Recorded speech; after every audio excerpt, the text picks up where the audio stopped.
அடுத்து Polo, Volkswagen Polo 2017 model, 2 ownership கண்டிஷன்ல இருக்குங்கண்ணா. Highline plus top variant, diesel பெட்ரோல்ண்ணா.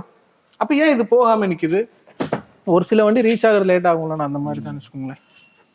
அன்எக்ஸ்பெக்டடா இருக்க வண்டி டக்குன்னு முடியும், எக்ஸ்பெக்ட் பண்ண வண்டி கொஞ்சம் லேட் ஆகும் மாதிரி. ஆனா நம்ம சும்மாலாம் சொல்லிட முடியாதுண்ணே.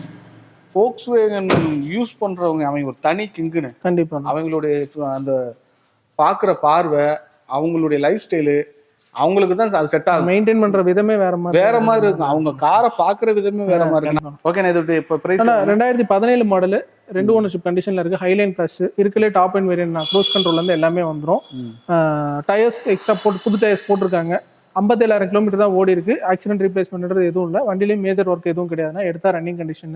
இந்த வண்டிக்கு நம்ம கேட்கக்கூடிய பிரைஸ் இன்னைக்கு மார்க்கெட்ல ஷிஃப்ட் 2018 எடுக்கணும்னா 5 லட்ச ரூபா கேட்பாங்கன்னா, 4,75,000 ரூபாய்க்கு ஃபைனலாக கொடுத்துடலாம். இந்த வண்டி ஆல் ஓவர் தமிழ்நாடு எங்கேருந்து வந்தாங்கனாலும் ஒரு 25,000 ரூபா டவுன் பேமெண்ட் இருந்தால் போதும், பேலன்ஸ் லோன் பண்ணி கொடுத்துடலாம்.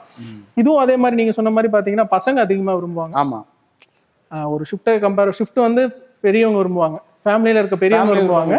பசங்கன்னா ஏன்னா மைலேஜ் பொறுத்த இதுவும் 17 to 18 சாலிடா கிடைக்கும். அதுதான் பெட்ரோல் என்ஜினுக்கு என்ன கிடைக்கும், மெயின்டெனன்ஸ்ங்கிறது இருக்காது பெருசா. ஷிஃப்ட் இன்னைக்கு ஒரு ஜெட்எக்ஸை ஃபுல் ஆப்ஷன் எடுக்கிறாங்க அப்படின்னா 5 லட்ச ரூபாய்க்கு கீழே வண்டி எடுக்க முடியாது, 2 ஓனரா இருந்தாலுமே. இது 4,75 நம்ம ஃபைனலா